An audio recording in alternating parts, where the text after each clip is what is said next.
Les titres de cette édition, c'est tout de suite. Maulid 2023, les hostilités officiellement lancées ce jeudi. Une réunion nationale a réuni le comité d'organisation et les bras techniques de l'État. Plusieurs doléances ont été portées par le maire de Tivaouane. Dans ce contexte hivernal, vous entendrez les réponses d'Antoine Félix Diome.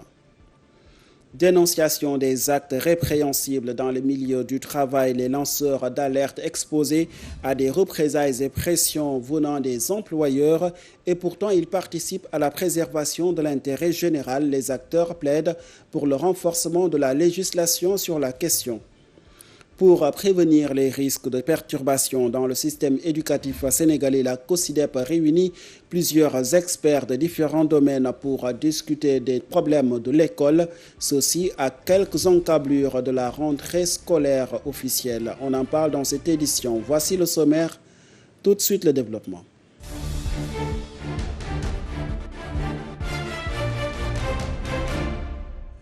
Mesdames, Messieurs, bonsoir et bienvenue. Maulid 2023, la cérémonie du Bourd à Tivaouane va commencer ce 16 septembre. Les activités préparatoires sont en avance dans la ville sainte.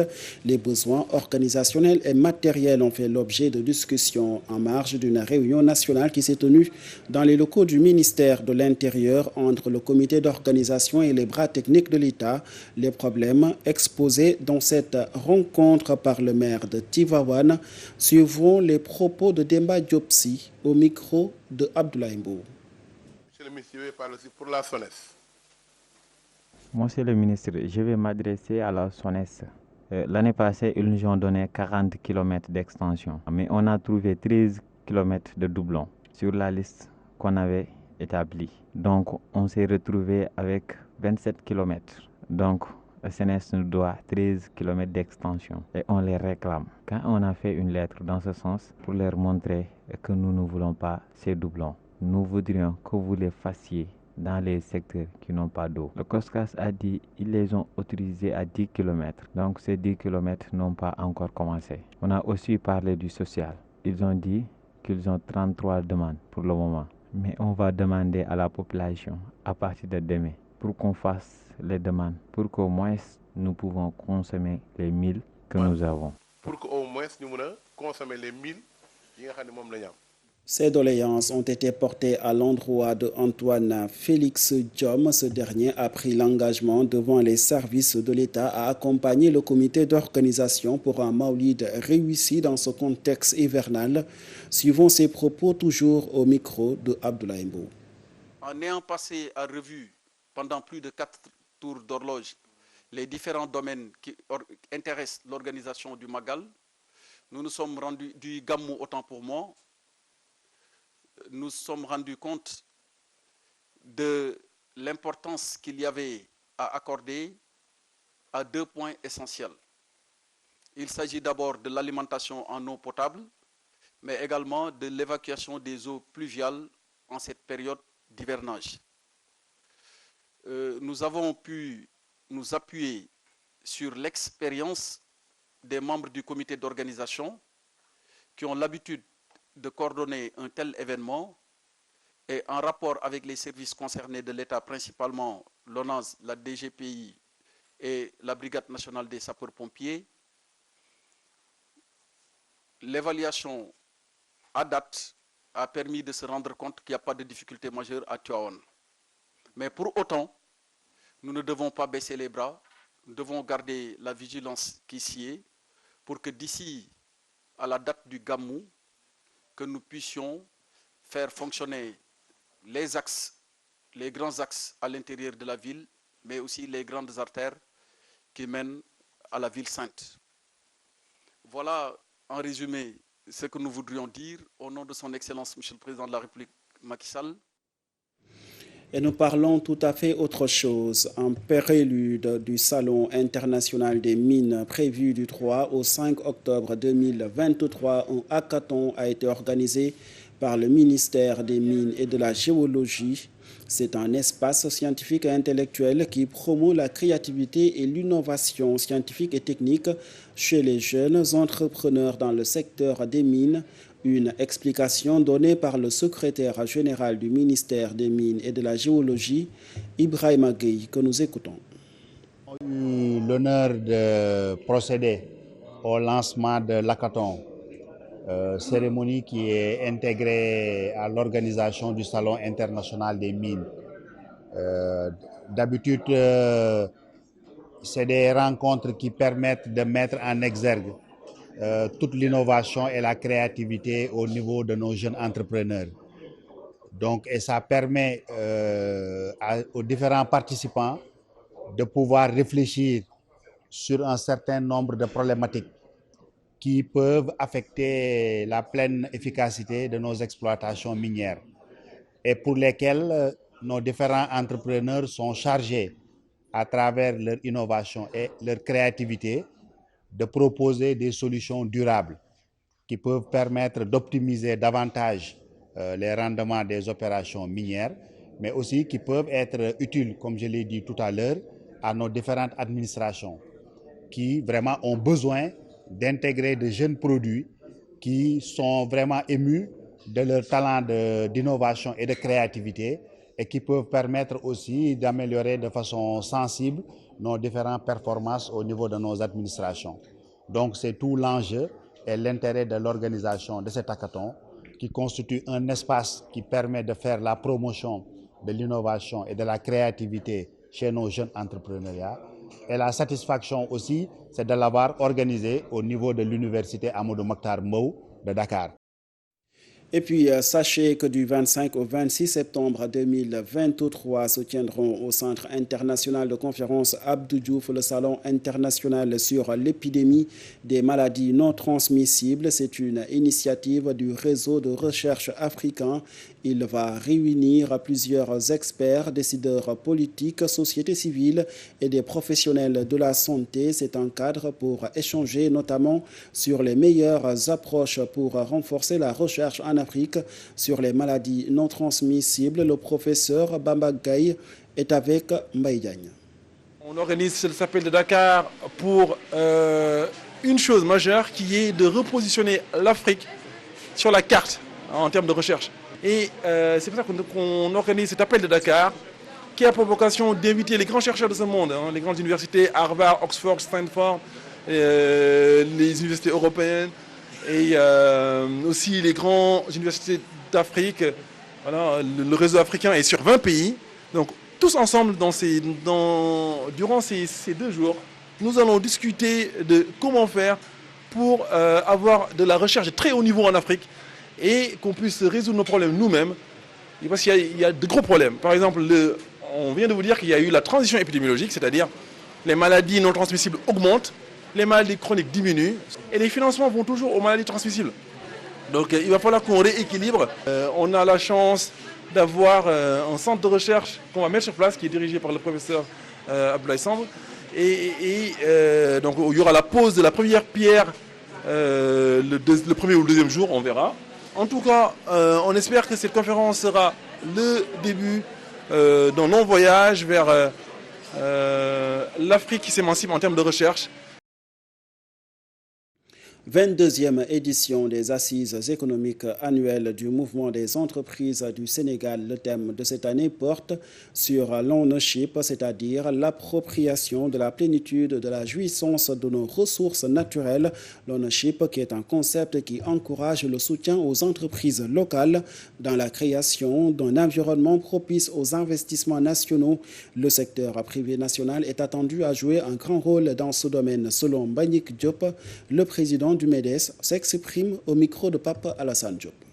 Oui, merci. Comme vous le savez, nous sommes à la 22e session, donc c'est 22 ans d'assises économiques. Cette année, nous avons choisi le thème ownership, ça veut dire appropriation de la plénitude de nos ressources naturelles, halieutiques, miniers.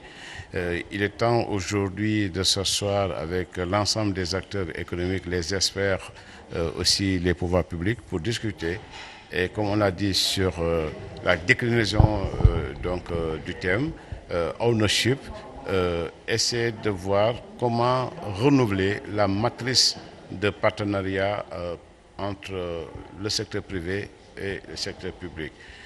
Parce qu'aujourd'hui, nous allons vers un tournant politique, un tournant économique, un tournant social. Et il est temps d'échanger avec les décideurs pour voir comment aujourd'hui le Sénégalais, je ne dirais pas le Sénégalais, mais le Sénégalais moyen pourrait en quelque sorte bénéficier de ces énormes ressources que recèle le Sénégal. Et nous allons échanger toute la journée pour ensemble essayer de faire des recommandations à l'État du Sénégal, aux partenaires financiers et techniques du Sénégal, faire en sorte de faire bouger les lignes et faire en sorte que le Sénégalais moyen puisse se reconnaître par rapport à toutes ces ressources que le Sénégal aujourd'hui rengorge. Oui. L'ownership est un exercice de vrai équilibriste. Son enjeu réside dans la réforme approfondie des relations entre le secteur privé national et les pouvoirs publics. Elle entre en droite ligne de la mise en œuvre du plan Sénégal émergent selon le professeur Cheikh Kanté, le représentant du gouvernement dans ses assises que nous écoutons au micro de Papa Alassane Diop. D'une manière individuelle, nous en avons besoin dans un monde en perpétuelle mutation, où les points de rupture sont beaucoup plus fréquents que les points de stabilité, où certaines méga-tendances déclinent aussi les urgences africaines, tenant compte du changement climatique, tenant compte des urgences énergétiques, de la démographie, de la crise sécuritaire, entre autres. Donc c'est une plateforme de réflexion, d'idées, de repositionnement conceptuel et stratégique qui va certainement permettre à nos entreprises de se tracer une nouvelle voie en tenant compte des priorités africaines, mais aussi des priorités du plan Sénégal émergent, qui est à son tournant décisif, le troisième pas, où le secteur privé national va pouvoir jouer un rôle assez important. Mais bien sûr, l'État attend beaucoup des conclusions qui seront certainement vulgarisées par le président Mbagnick, comme il a l'habitude de le faire. Merci. Au Sénégal, être travailleur et lanceur d'alerte n'est pas tâche facile du tout dans le milieu du travail. L'exercice de la dénonciation des actes répréhensibles se heurte parfois à certaines restrictions. À cela s'ajoute que les lanceurs d'alerte sont confrontés à des répressions et des représailles de la part de leurs employeurs. C'est pourquoi la Confédération des syndicats autonomes du Sénégal plaide pour le renforcement de la législation visant la protection des travailleurs qui s'adonnent à cette pratique. Suivons les propos d'Oumar Ba. Il est le secrétaire général du syndicat autonome des eaux du Sénégal affilié à la CSA au micro de Ousmane Ndiaye. Parmi ces mesures de représailles, les plus fréquemment notées sont notamment les mises au frigo, le harcèlement, le licenciement, le blocage des carrières, la restriction de certaines primes et avantages liés à son travail, etc. Voilà autant de représailles. Parfois même ça peut aller au-delà jusqu'à des plaintes pour diffamation ou pour diffusion de fausses nouvelles. Donc tout cela constitue des mesures de représailles que les travailleurs sont soumis face à leurs employeurs qui peuvent les accuser de divulguer des informations qui devraient rester secrètes dans l'entreprise. Et ces barrières, on peut les citer, c'est les devoirs de réserve, c'est aussi les clauses de confidentialité et c'est les questions liées à la loyauté du travailleur face à son employeur, ainsi que les liens de subordination parfois qui peuvent constituer un frein à l'expression de l'alerte aussi bien interne, c'est-à-dire l'alerte interne, l'alerte externe comme l'alerte au niveau public. Il faut que la législation puisse évoluer pour conférer un statut particulier aux lanceurs d'alerte. Et sur cela, on s'attend à ce que cette législation soit favorable pour que le lanceur d'alerte ne puisse pas subir les représailles de son employeur en termes de licenciement ou de mise au frigo ou de blocage de ses carrières. Tout cela favoriserait donc la protection du travailleur. Tout cela favoriserait la protection des travailleurs. Le sujet a fait l'objet d'une conférence publique initiée par le PLAF. Un lanceur d'alerte n'est pas un journaliste, ce n'est pas non plus un activiste. C'est ce qui ressort de cette rencontre et les informations qu'il est tenté de divulguer parfois sont estampillées top secret. C'est pourquoi les acteurs syndicaux sont appelés à jouer leur rôle de protecteurs des intérêts collectifs et moraux des travailleurs qui s'adonnent à la dénonciation des actes répréhensibles dans le milieu du travail. Un appel lancé par le PLAF en la personne de sa coordonnatrice Afrique de l'Ouest, Marie-Paul Konaré, que nous écoutons au micro d'Ousmane Diaye. Aujourd'hui, l'idée, c'était vraiment de rappeler la collaboration essentielle qu'il peut y avoir entre les lanceurs d'alerte et les acteurs syndicaux pour défendre au mieux les droits des travailleurs, défendre les intérêts, l'intérêt général de manière plus globale.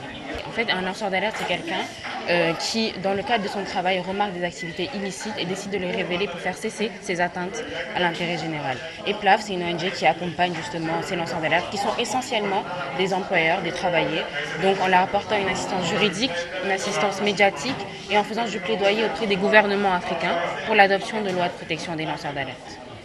Les acteurs syndicaux, on a vu que ça ressortait de la conférence qu'ils étaient beaucoup mieux protégés que les lanceurs d'alerte et qu'ils pouvaient porter les messages des lanceurs d'alerte en l'absence, par exemple, de lois de protection dans certains pays comme le Sénégal.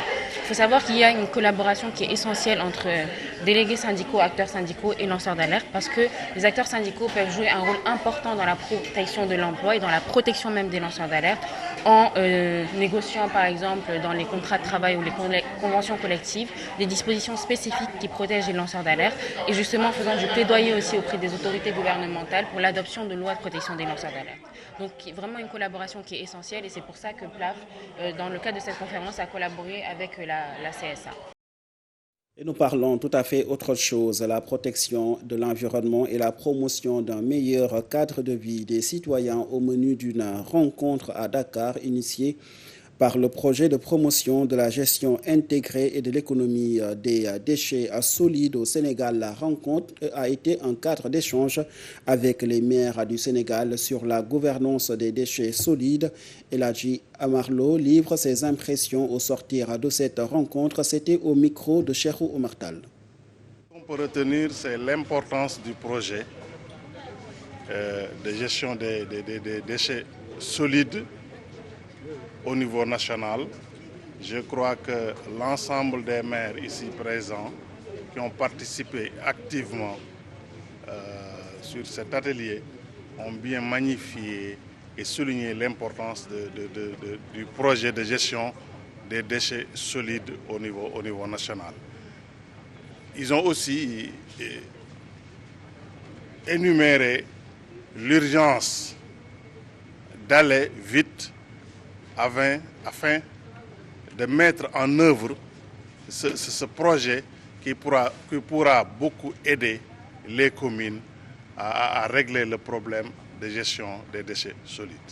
Mais vous savez, on est là avec Sonaget, qui est une société, qui est un établissement créé par l'État, le Promojet, un établissement créé par l'État afin d'aider, d'encadrer, de collaborer avec les communes pour pouvoir régler ce problème-là. Et on est là avec le directeur général qui a été très pertinent par rapport aux suggestions et questionnements des maires sur cette question aussi importante. Éducation à présent, nos vacances pour l'école est un programme initié par la COSIDEP, entité regroupant la société civile pour l'éducation au Sénégal. Plusieurs experts de différents domaines prennent part à une table ronde sur les éventuels problèmes qui minent le système éducatif sénégalais. C'est en tout cas l'explication donnée par le secrétaire général de la COSIDEP, Chermou, au micro de Pape Alassane Diop. Aujourd'hui, nous avons organisé une table ronde qui entre dans le cadre de notre campagne Nos vacances pour l'école. Parce que nous restons convaincus qu'il nous faut avoir des stratégies d'anticipation sur l'année scolaire. Et les 3 mois de vacances doivent être une opportunité pour échanger en profondeur sur des conflits probables, mais ensuite discuter sur des questions à fort enjeu. C'est à cela que doivent servir ces grandes vacances scolaires. C'est ça qui nous permettrait d'avoir une année scolaire apaisée, une année scolaire performante, une année scolaire qui ait les moyens de faire face à toute autre forme de crise. Voilà le sens de cette campagne Non Vacances pour l'école. Pour aujourd'hui, nous avons organisé donc une table ronde qu'on a dénommée Regard croisé d'experts. Parce que simplement, nous sommes persuadés que quand on doit parler de l'éducation, nous devons apprendre à écouter les autres. Nous allons vers une année électorale, une année d'élection. Et nous sommes conscients que le premier trimestre de l'année scolaire, qui commence en octobre, novembre, décembre, est un trimestre où on peut vivre des turbulences liées à leurs exercices de parrainage, de candidature.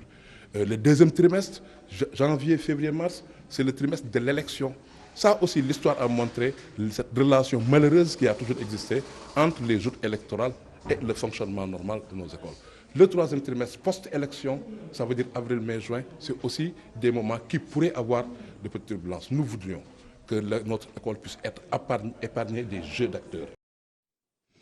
Que l'école soit épargnée des jeux d'acteurs, nous parlons tout à fait autre chose. Toujours dans ce chapitre société, nous allons à Saint-Louis pour parler justement du phénomène de l'immigration irrégulière. L'Agence régionale de développement a inauguré une unité de décortiquage du riz à Ndiaoudoum. C'est une unité mise à la disposition du groupement des femmes pour la solidarité agissante et inclusive. Objectif, rendre ces femmes autonomes en les dotant de matériel qui pourrait servir à l'engagement aussi des jeunes pour leur donner un emploi décent. Des explications données par le représentant de l'Agence régionale de développement de Saint-Louis en marge de cette cérémonie de réception du matériel. Ousmane Sow, que nous écoutons. Au terme d'un processus assez dynamique pour doter aux femmes de UNIRAES une unité de décortiquage semi-industriel qui va positionner les femmes de ce groupement d'une centaine de membres de cette unité pour pouvoir renforcer leur autonomie financière et matérialiser leur engagement à contribuer à la politique de l'État de promouvoir l'autosuffisance en riz. Le défi qu'on a essayé de prendre en charge avec nos partenaires de l'OIM, du PNUD, de la DGASE, avec l'appui de nos bailleurs de la coopération suisse, nous a permis aujourd'hui de pouvoir concrétiser une action qui va contribuer à la lutte contre l'immigration irrégulière. Une façon de démontrer que sur le terrain, l'État est en train d'accompagner des initiatives qui montrent qu'il est possible de réussir dans les territoires si on fait attention aux opportunités qui sont dans ces territoires et qu'on se donne les moyens de les mettre en valeur.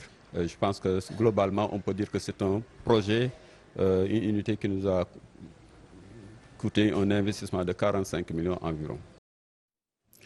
45 millions environ pour sauver les jeunes du phénomène de l'immigration irrégulière. Voilà qui met fin à ce rendez-vous d'information. Merci de l'avoir suivi. On se donne rendez-vous dans quelques minutes pour votre tribune Actu Plus.